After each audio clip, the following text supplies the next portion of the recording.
are more so weighted on road success. And we'll see how that is actually going to differentiate things as we move into Champion Select. Already a whole lot of bans going through. Can't see a Rise, can't see a Vladimir so far, and Rek'Sai is still available as well. EDG have taken away the Malzahar, the Braum, and the Hecarim, as Maokai and Gangplank have been taken away on the side of IM.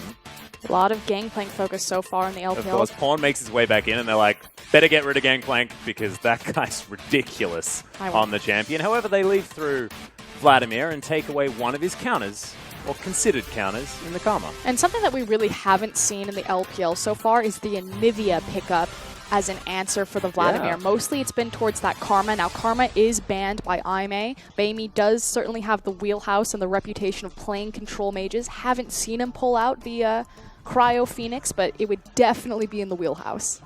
Having a bit of a giggle because Amazing J hovering the Darius, the one that didn't work out so well when he was playing for EDG at Worlds. Avoidless also a bit of a funny one with the Skarner pickup, where Clear Love wasn't able to find too much success against OMG on the champion. Please no, Amazing J. Oh, please, come on. Amazing J picked up a double kill on Garen, okay? It was one of the best moments in LPL history. We're going to forget it. No, we're not. We're never going to forget it. It is always going to be there. He's deciding between his two favorite champions, Darius and Garen. I have a feeling it's going to be Shin. A little bit unfortunate. Shin makes a lot of sense. IMA were relying on that pick when they played against Snake and found their 2-0. Again, it kind of fits this mentality of not only do you protect your hyper carries and Jin Zhao if he decides to go that route, but you also open up the possibility of split pushing. So it's, you know, kind of everything all in one for Amazing J. He still gets to be that kind of carry, far forward, aggressive top laner, but he's got the utility built in. Yeah, and that's also double global pressure now out of IMA as well, as Rek'Sai can just void rush his way around. EDG making their minds up extraordinarily quickly as Clearlove grabs the Gragas, and Point is going to pick up the Sivir here for Deft.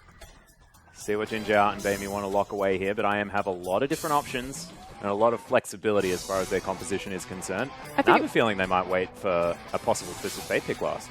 We'll see. I think it was fairly obvious that Deft was going to go the route with Sivir as soon as the Vladimir was locked in. Obviously, how their ultimates are going to overlap is pretty detrimental, especially that late game when Sivir finally has 3 items online, the Hemoplague, amplifying any of that ricochet damage that hits the back line.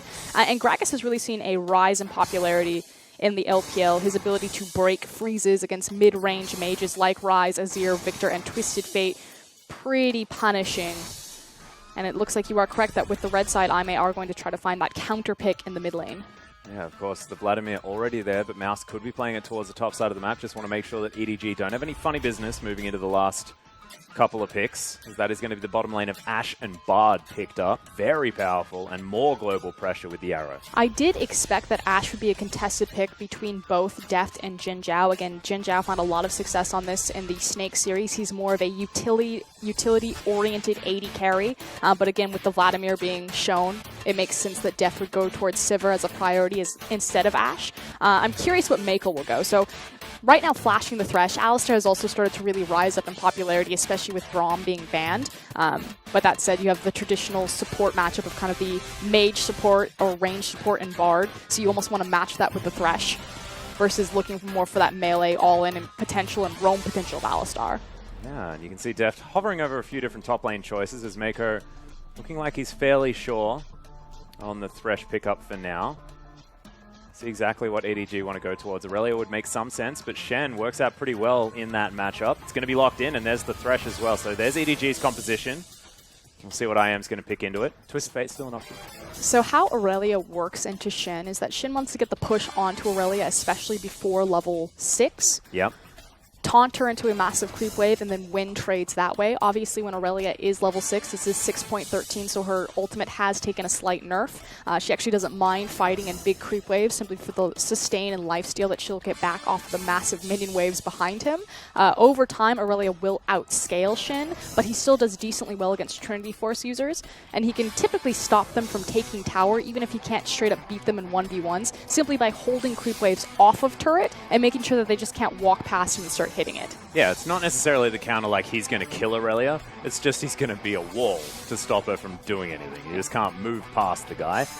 As IMA now thinking about the Rise last pick to go into Baimi's hands. Of course, with the Vladimir being picked up, going to be a possibility as there's not a lot of priority to go over to the side of EDG. That is going to be the one. So Baimi takes the double teleport And a lot of global pressure now available for this team, even if they haven't picked up the Twisted Fate, which I honestly feel like I tunneled on just a little bit. It's okay, though. Rai still has a ridiculous win rate globally as well as in the LPL. Yeah. Effectively, this is him just kind of, you know, whatever, you're going to win the lane phase anyway. You're Vladimir. It's very hard to trade with you, so we're just going to sit up, farm this. I'll meet you late game. And I'm going to put out just as much massive AoE damage.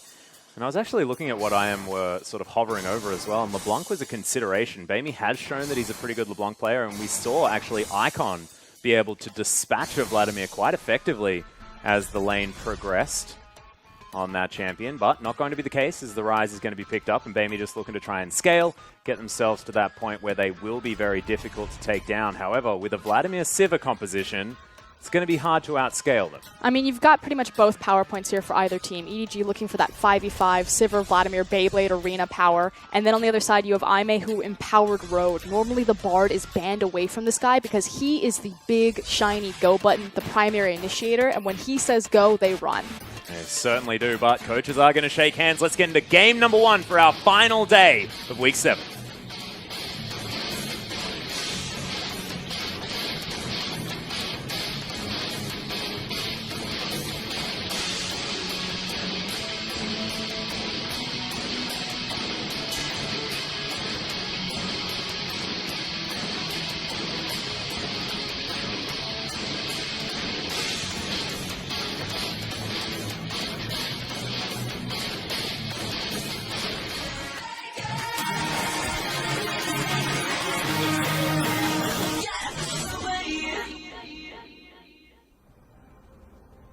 Welcome to Summoner's Rift, ladies and gentlemen, as Infernal Drake will be our first dragon of the day.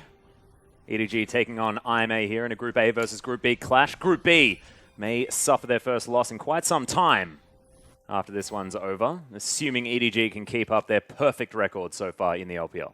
So let's go ahead and talk about these compositions, because we spoke a little bit in Champion Select that both of these compositions really empower these teams' natural tendencies. Yeah. So EDG, you have strong lanes that all like to push forward. You've got Vladimir, you have Aurelia, and you have Sivir. And EDG have one of the longest laning phases of any team in the LPL, because what they like to do is they like to isolate the 1v1 jungle matchup and win through Clearlove getting advantage and then moving that over into his lanes. Now, Aime on the other side, they are entirely about mobility. They like being around the map. They like unlocking their lanes. They like snowballing and ganking and pressuring early. They have a, I'm going to call it a global composition. You've got double teleport, Shin, Rise. Then you also have the long-range reach of Rek'Sai, if she has her tunnel set up correctly. Yep. The Enchanted Crystal Arrow from Ashe, as well as the Hail Mary from the Tempered Fate on Bard. So both these teams got exactly what they're comfortable with. It's now just about execution.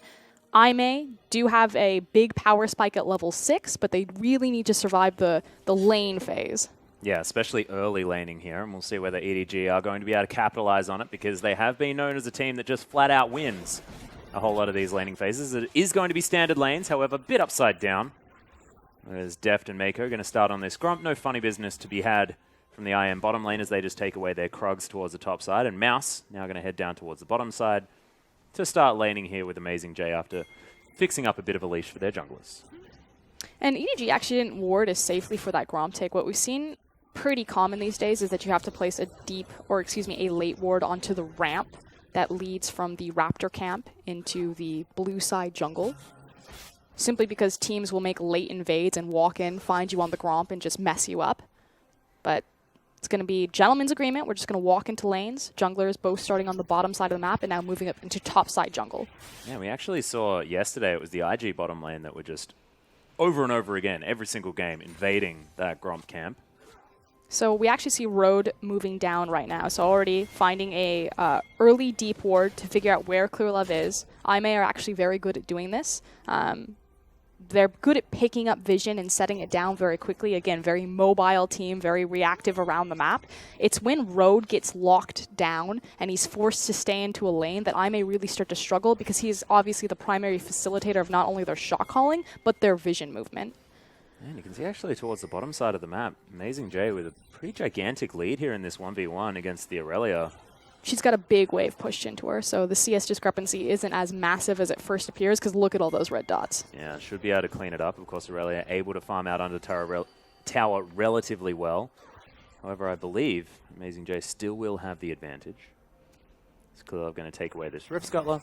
He is being set up for a gank right now, although Aimee should know that Clearlove's here, especially with Mako going aggressive. Oh yeah, there's the hook, but double exhaust does come down. But look at the flash body slam. First blood goes down for Clearlove as Mako's flash forward. He's looking for a flay, picks it up, and that's the double kill for EDG's jungler. And this is exactly what you were talking about. They play around this guy every single time, and it works super well. But that's so telegraphed. Not only should you know that Deft and Clearlove will always be together, Mako, Deft, and Clearlove have the highest kill participation on EDG as a whole. We know that Clearlove likes to prioritize Deft. We know that Deft is like the big cannon that EDG like to set up. You know, Mako and Clearlove watering him, feeding him, making sure that he grows up big and strong. And more importantly, they spotted him out with wards. Road made the conscious decision to go down deep ward Clearlove. They knew he was on that side of the map, overextended anyway. Yeah, well, Avoidless now going to try and answer here towards the bottom side. Gets the knock up onto Mouse, who flashes out of the way of the taunt. Good summoner spell gained here, but I may have to deal with a lot of creeps.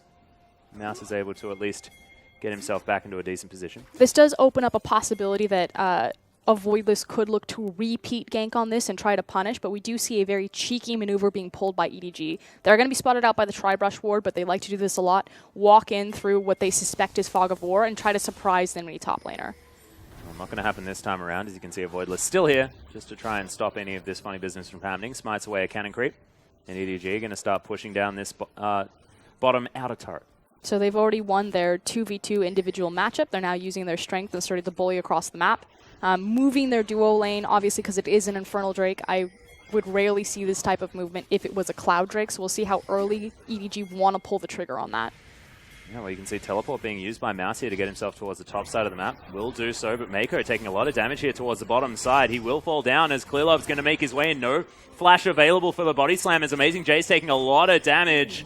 Clearlove picks up the kill onto Avoidless, as now it's a really nice Cosmic Binding to stop EDG's onslaught, but it's a 1-for-1 in the end. Yeah, one mistake answers another, so Aimee caught out on the top side because they overextended when they knew where Clearlove was, and in the same token, EDG actually pull a pretty early teleport and get punished for it because they don't have Mouse available when it comes 3v2. Yeah, and teleport is going to be an answer here from Amazing J, who has the wave at a pretty nice position.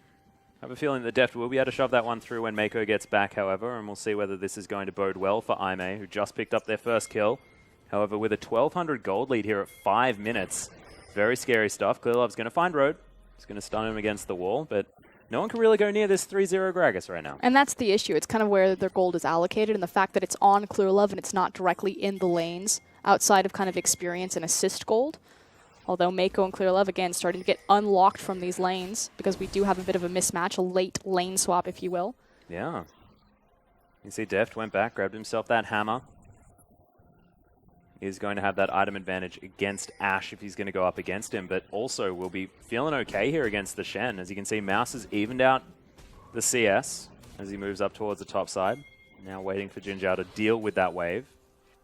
Level 6 as well, so Transcendent Blade's there for the wave control that it provides. Needs to be very careful, though, because Jinzhao's closing in on his own ultimate, and he doesn't have a lot of vision about where A, Road is, but more importantly, where Avoidless is.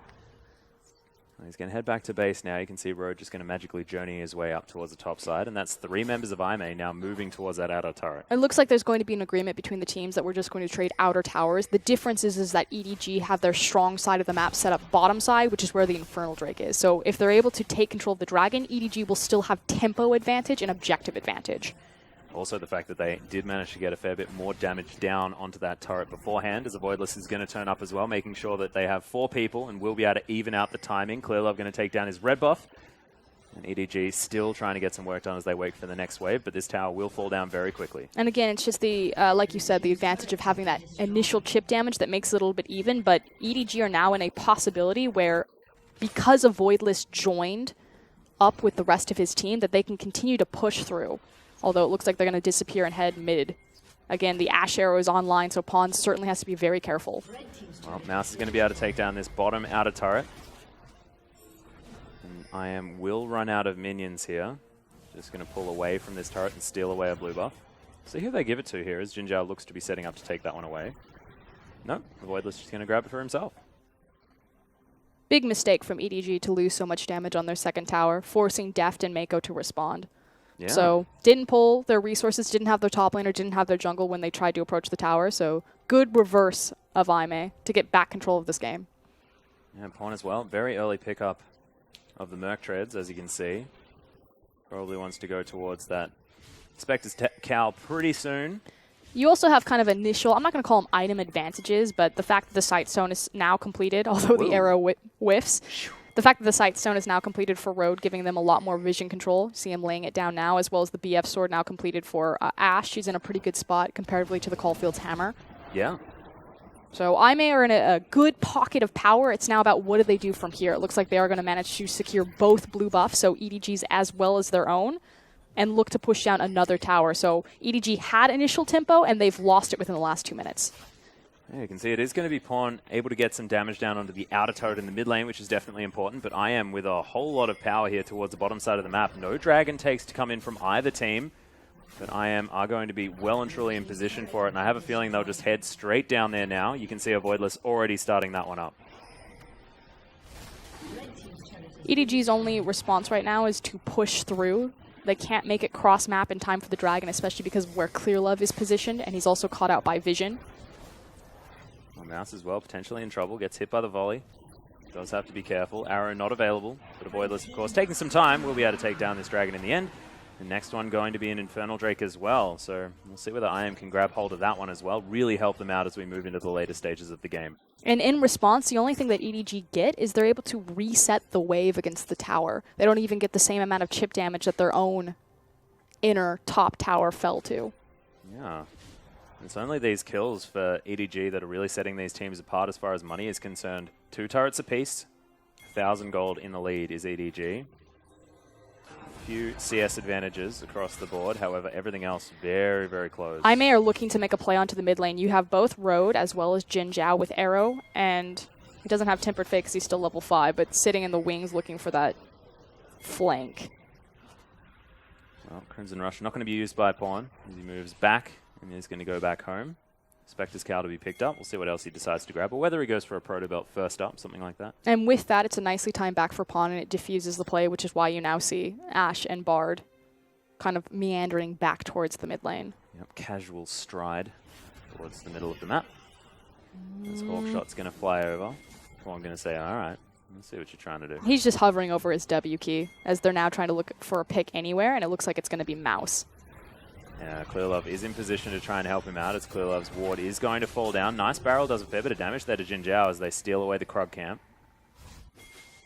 But EDG's bottom lane still towards the top side means that they don't have too much pressure down here and they can't make too many aggressive plays. But it's just so tense right now. IMA, they understand how to work around this win condition very well, especially now that Road has the Tempered Fate, that you just need to look for the pick. They're a very good, high-mobility, snowball-based team. So this is a single Ashe Arrow, a single Bard ultimate away from really spiraling out of control. So big tension moment for how EDG are going to react to this play. Yeah. Mouse, of course, does have his flash available. Of course, the extra tenacity from the Ionian Fervor will be helping out as well. As Clearlove steals away a Raptor camp. And Voidless not going to find him with the Prey Seeker either. And I like the fact that EDG are just completely moving away from IMA's bottom lane. So these are our big pick ultimates on the bottom side of the map. Let's just go towards the top side of the map. Shadow underneath Mako and Def, so they're free to continue to chip away at this top tower. And just make sure that we don't even put ourselves in a position to get picked off in a major skirmish. Yeah, well, it's 20 CS the lead here for Deft as well as he continues to shove minions towards this inner turret on the top side of the map. Mako turns up with Clearlove. Here comes Bard. Yeah, looking for it as Road's going to turn up as well. So there will be 4 people for IMA towards the top side of the map. However, Ashe still on the bottom.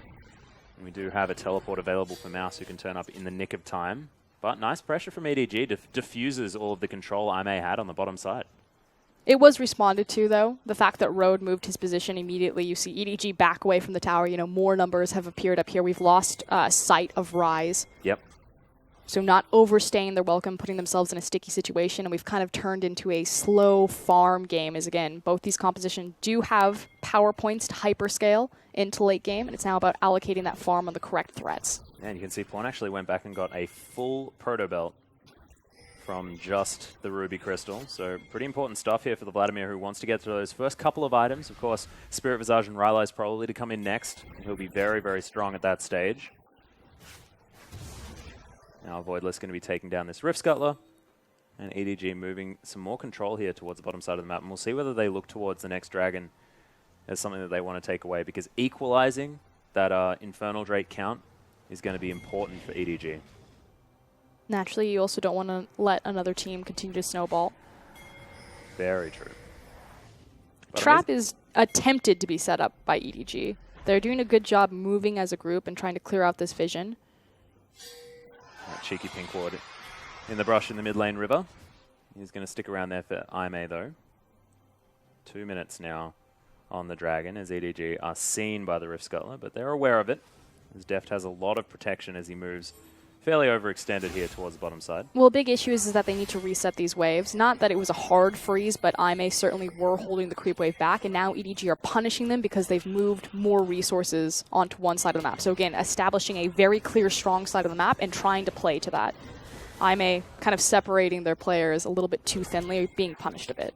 Yeah, and nicely done here as the hook lands onto Road, takes a whole host of damage as Stand United comes in. Really nice use of the spell shield, stops the Tempered Fate, as now Mouse exploding in the middle of this fight. Will fall down to Amazing J as now he shields himself up. That is going to be the double kill coming in for Aimee as a Voidless now looking to try and get some more work done. Hook lands onto Amazing J. Can Mako get the work done? Another shield's there, and Deft picks up the kill. Pawn right in the backline does still have the Hemo Plague, as that's another Lantern to get him out of trouble. And EDG trade 1 for 2 in favor of Aimee. In the end, both mid laners arriving on the back half of the fight, kind of diffusing all of the built-up tension. Pawn doing a good job slowing down the chase potential from Aimee. Well, Pawn going to still retain some control here in the mid lane. Did dash cannon his way in last time around, but didn't quite get too much done. Hemo Plague now on cooldown, as he used it off-screen in the last fight. We'll see if EDG look to continue to contest for this Dragon. Again, the Scuttle Crab is down, so there's no longer room or immobile vision, perfect vision available for them. We've got a lot of pink wards being picked up across the board. Certainly do. As you can see, it is Jinzhao building towards the Hurricane as item number 2, or item number 1 after the BF Sword. Yeah, and in terms of itemization, Def does have the completed Essence Reaver versus the incomplete Hurricane and just a BF Sword from Jinzhao. It's still more important about the arrow at this point in the game, though. Yep. Of course, components to a completed item means that Deft probably was in a better position for that last fight. So you can see Dragon is available in EDG, are setting up around the area, but a lot of vision here for Aimee. Have been really good at early control of Summoner's Rift so far here in the LPL. Has been one of their strong suits. Also doing that with their wave control, the fact that Jinzhao forced the wave into Pawn, so they see where Vladimir is. He's on the opposite side. So right now, EDG are actually split. They've got 2 on top, 2 on bottom. Here comes 3 at the teleport. Yeah, Tempered Fate comes in. Really nice spell shield as Deft is going to flash away from the arrow. A lot of the initiation potential here from Aimee has been shut down. As now in goes Pawn, turns into a pull and follows the magical journey. Look at the dash cannon damage as he picks up a triple kill out of nowhere. Is a Voidless going to fall to the Bloodlord as well? It's a quadra kill for Pawn. Welcome back to the LPL, Pawn. We never doubted you, my friend. Things looked so good for Aimee initially because EDG were actually split, so their only option is to look for a pincer right there. The issue is that the 2 big hard engage cooldowns, Deft dodged both of them, flashing one of them, picking up the other one with his spell shield. So beautifully played from the 80 carry of EDG to set them up for success. And a great follow-up then from Pawn. So this replay actually starts after both of the big cooldowns have been burned, which is why Aimee are like, get the hell out of dodge, and they immediately funnel all into big AoE control from Pawn, and he just obliterates the team. Oh my goodness. Tides of Blood does so much damage as he just Crimson rushes a Voidless. You can see fans pretty excited to have Pawn back in the LPL, and so far not disappointing in this game. Certainly not, going from 0-0-0 to 4-0 instantaneously. That's certainly going to put a damper on things as he immediately completes another item. Oh my goodness, that's a Rylai's Crystal Scepter out of nowhere, and this game has all of a sudden become extraordinarily hard for Aimee. It makes looking for these skirmishes in these 5v5s much more difficult. He did 2,000 more damage than the top damage dealer on the side of Aimee. Well, to be fair, Deft was also chased out of the fight. Like, Pawn did good, but do have to give credit to the fact that Deft just took 2 massive cooldowns away. Yeah, and didn't actually take any damage for it, just sacrificed a flash.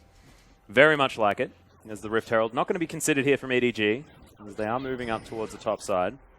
Deft takes away the Rift Scuttler, making sure that Aimee aren't going to be able to take that one, and Pawn just creating a gigantic pressure point in the mid lane with his double items done. Lots of slow potential now, as Dash Cannon, of course, does proc Rylai's, which is pretty cool.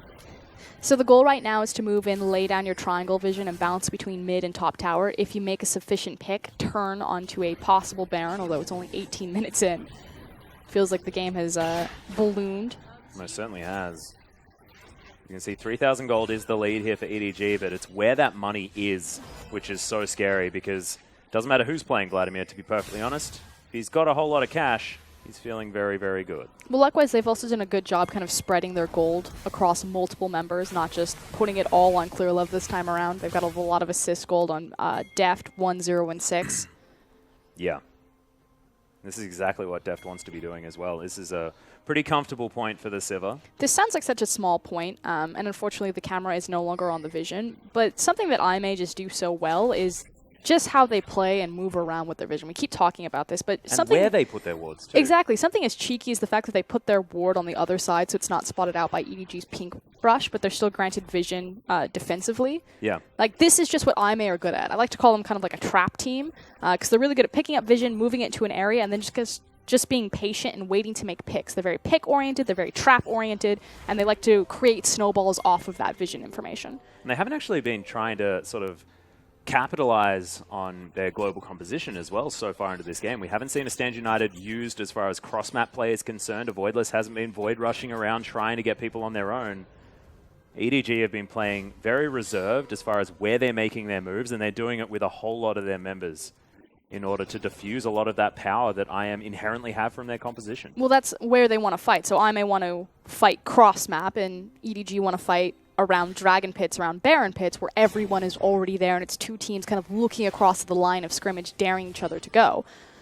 The one time that the Stand United was used was on the bottom side, where IMA actually got the extra kill advantage on EDG. Yeah, and since then, EDG are like, okay, we're not doing that again. Well, Clearlove going aggressive here onto this red buff. Gets it, takes himself a lantern.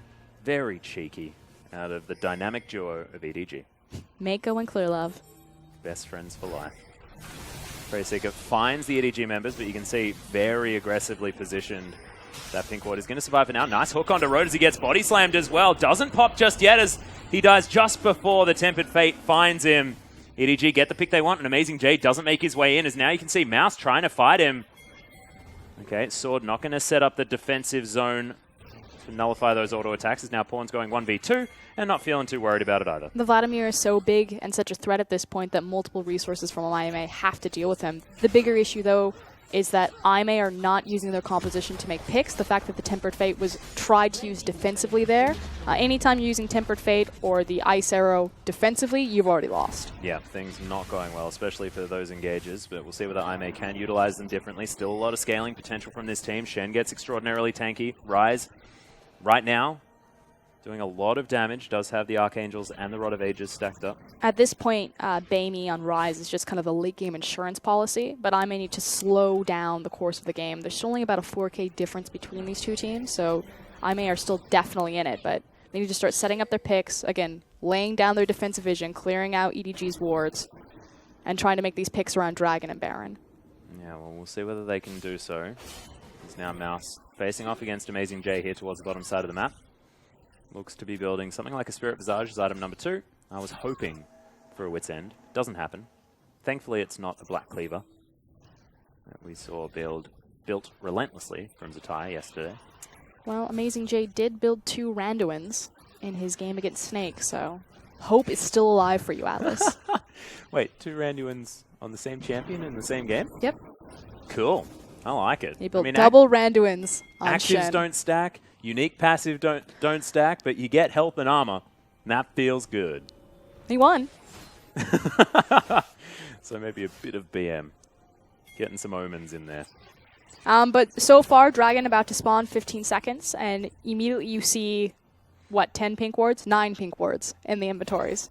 Oh, yeah. Jin Zhao's fired. Didn't pick one up. Yeah, well, Deft and Mako also fired, as I believe they've already put theirs down. Hopefully the same is the case for Jin Zhao, as there is one sitting on the blue buff and one a little bit closer to that mid lane, but this Cloud Drake will fall down very quickly. Clearlove going to lock that one up, and next Dragon going to be another Cloud, as EDG will be moving quickly. Of course, we don't have the buffed up Cloud Drake giving a whole bunch more movement speed. I believe that's coming in the next patch as opposed to this one. However, still going to be able to move around the map a whole lot faster here for EDG, and I do like it for the team because they are responding to a lot of global power and maneuverability here for Aimee. Yeah, and that's what is important, although this could be the moment for Aimee. Yeah, another hook comes in as Road has to be altered one more time. Tempered Fate once again not going to find it as the pool avoids the Tempered Fate for Pawn. They are going to be able to take down this inner turret as there's the delivery system with the barrel. Bamey has a decent shield, but it's a double kill for Deft. It's now the 80 carry's turn to pick up a whole lot of kills as Jinzhao almost dies to that boomerang from a quarter health. EDG continue to push through. No more minions available as Pawn will be able to tank this turret for a moment, and they will be able to remove it. And that's going to be inhibitor taken here at 24 minutes. Mako is on fire right now. I believe that's the third hook in a row on Road. On the Road, yeah. That's just completely diffused anything that I may have. And it's so important when Road goes down because he's the heart and soul of that team. If you deep ward on a Voidless, if you keep Road locked down, I may fizzle out. They don't know what to build off of without those members leading. Yeah, it's exactly right. And of course, targeting out a shot caller as well can actually be a really good tactic for teams to make. Because as soon as they're not feeling as confident in their position, things can start going badly. However, Road has a lot of experience.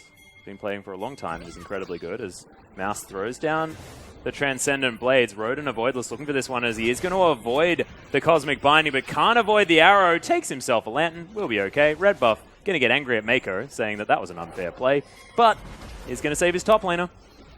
I mean, effectively, this game was fairly close for at least the majority of the early game, and then suddenly just exploded after a single team fight. And EDG have not let up. They've got their boot on the throat of Aimee, and they're just continuing to press. They most certainly are. Give them an inch, and they'll take a mile.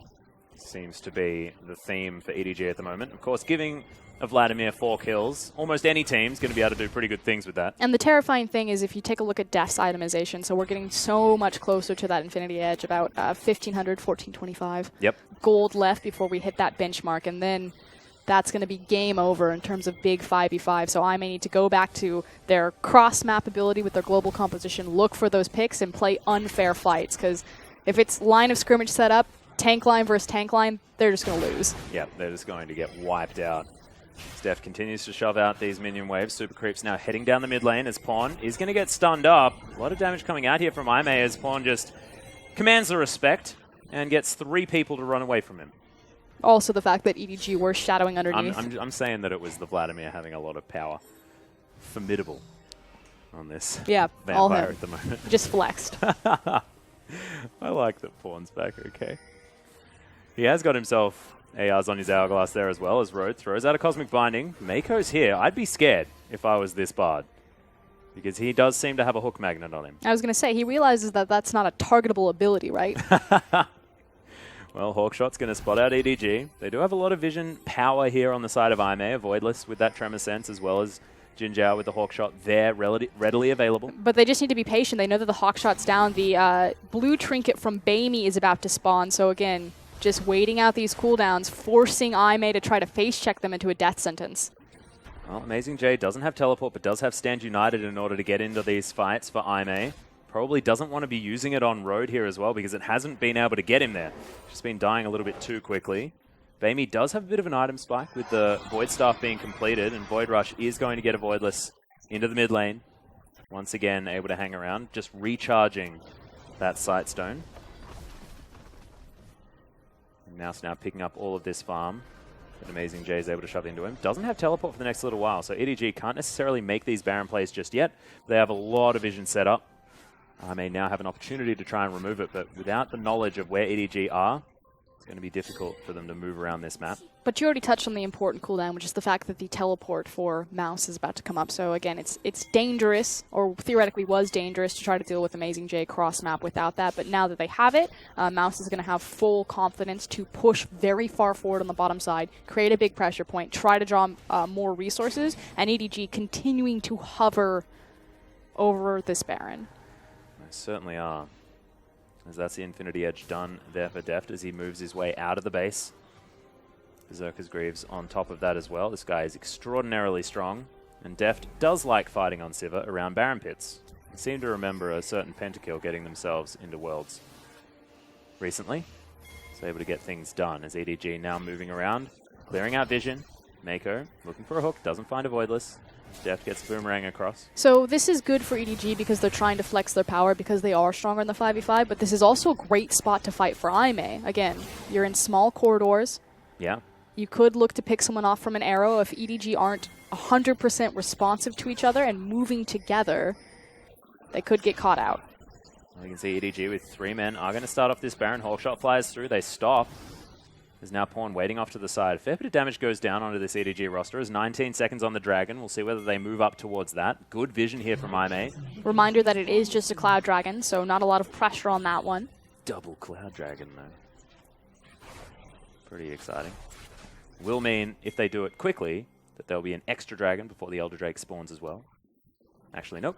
As of right now, it is going to be Elder Dragon spawning next. Which is why they are so keen to pick this one up right as it spawns. Simply earliest as possible, right? Yep. But this does give a Voidless a cheeky tunnel into the back of the Baron, try to clear out the vision. Yep. Unfortunately, it is immediately cleared by another pink ward. Unfortunate. And Deft just controlling this area. As Pawn's going to make his way over. A lot of Cloud Drake movement speed helping out the Vladimir. As it could also be his, Crimson Rush giving him a whole ton of movement speed. He almost doesn't need Storm Raided Surge. Of course, we did see he had Strength of the Ages that he decided to pick up for the Keystone, but has been popular to pick up Storm Raided Surge, but you just move so fast. All the time as Vladimir. He's the quickest vampire in history. And I mean, at this point, it's EDG also having the confidence because they are so quick on making these rotations that they can make a play on the bottom side of the map and not have fear that Aime would just burn the Dragon. Although Aime do have great, Baron burn with the likes of Rise as well as Ashe. Yeah, consistent damage is definitely something that they don't have a problem with. However, EDG probably going to win out due to the fact that Deft is so big.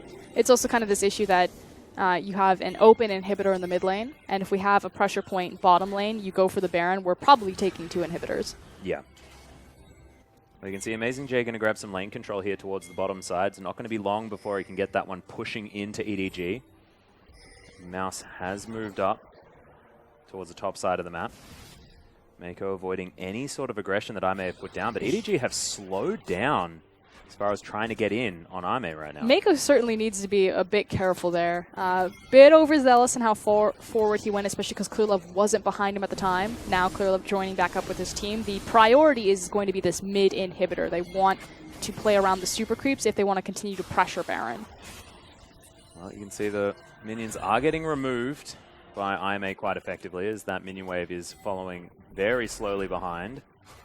Mouse here being in the mid lane. Actually, no, moving down towards the bottom side of the map. So 4 versus 4. This inhibitor starting to take damage. Cosmic Binding doesn't find anyone as the volley not necessarily doing as much work here for Aime as they want it to. Deft gets the last auto attack and inhibitor falls down for free. And Aime can't find the engagement. Amazing J now moving off, trying to get himself back with his team and can't even take down that inner turret. Aime just hesitant to pull the trigger. Yeah.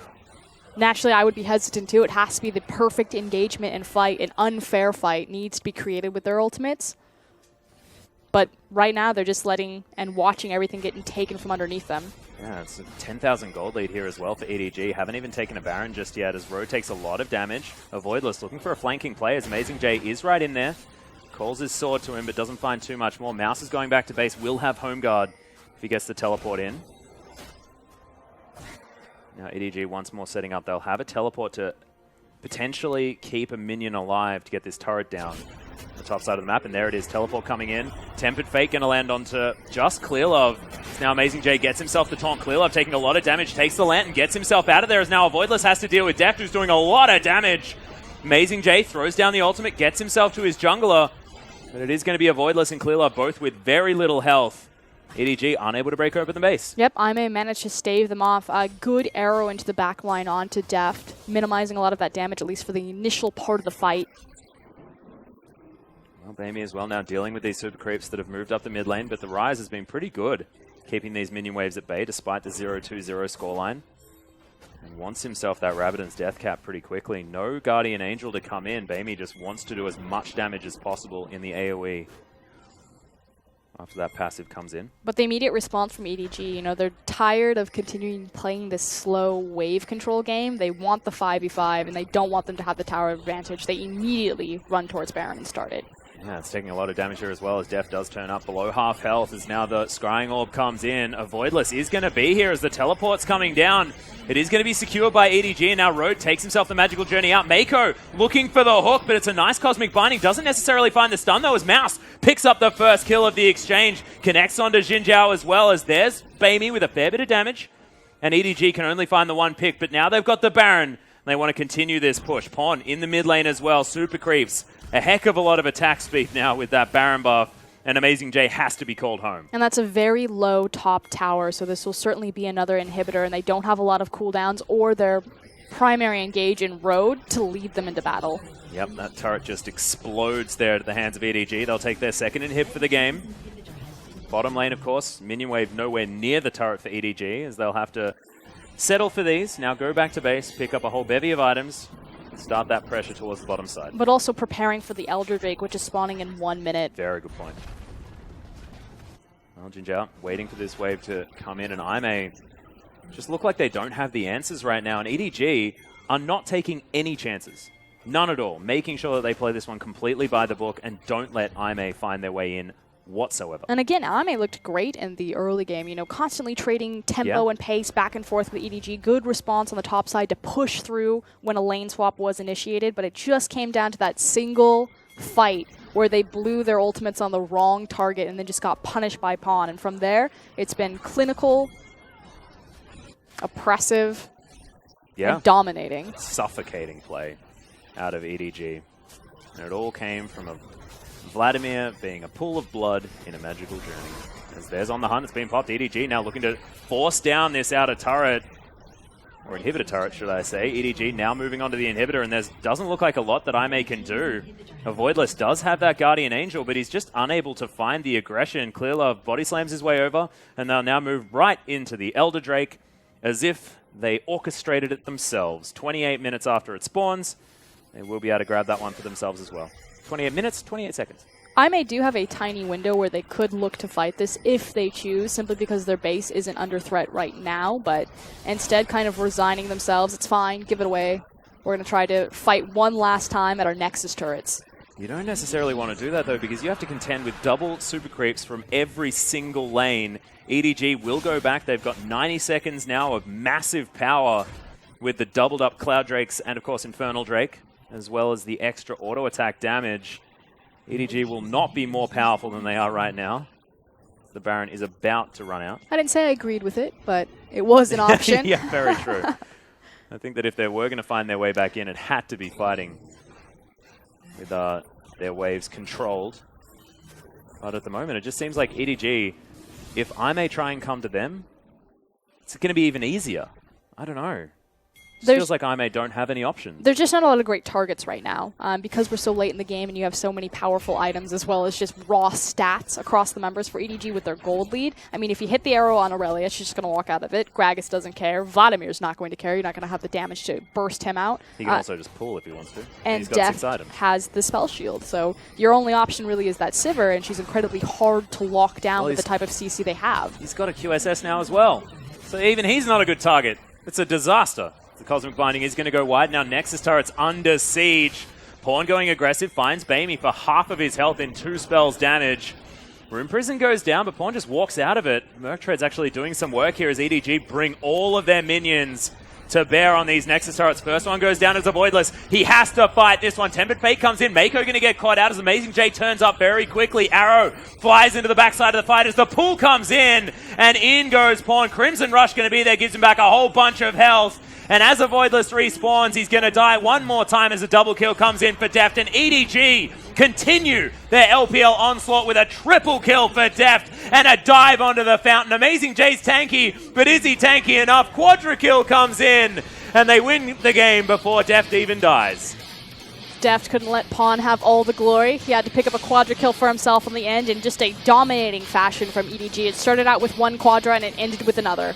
And that's just incredibly clean play out of this EDG roster as well. And it's not something that we were necessarily expecting with Pawn on the roster, because this guy brings that element of surprise, that element of what's he going to do as we move into the later stages of the game. But he was very controlled and very powerful that game. It was clean play as soon as they got the lead through a 5v5. EDG actually did make mistakes in the early part of the game. Again, we talk about kind of the reversing of tempo, the fact that IMA were able to push through, get a lot of damage on inner top tower where EDG really didn't have a response. I think they picked up a wave in response. But once they got strong in their 5v5, that's when EDG came alive, because that's their team identity. It's their ability to team fight. It's their ability to get Clear Love ahead. And I didn't actually see, in this particular fight that we're seeing right now, Jin Zhao flashed the flash body slam out of Clear Love, also threw an arrow into the face of Deft. He played this immaculately, which was how IMA were able to actually win that one out. But this is where it all went disastrously wrong. Yeah, they take the magical journey. It doesn't end up to be so magical because it puts them right in the clutches of Edward Cullen. Oh my goodness, he's so shiny and so big. And welcome back, Pawn. The Vladimir is very, very scary. But again, once they had the confidence that they were much stronger in the 5v5, then it was just them stacking together, making sure that IMA were never put in a situation where they could play with their cross-map pressure with the global composition and just walking into pick after pick. The fact that Mako is the one orchestrating these picks for the death sentence, when you have a Tempered Fate as well as a Enchanted Arrow on your team, I think speaks volumes to the fact that EDG just outmaneuvered and outplayed IMA. Yeah, and there's also the fact that Thresh is just so fantastic at avoiding these picks as well. We saw Mouse survive because of that Dark Passage. Dark Passage just being available for him when he needed to get out. So ridiculously well played from EDG. We are going to throw to a short break, but when we get back, we'll see whether IMA and Group B can get revenge on this Group A powerhouse.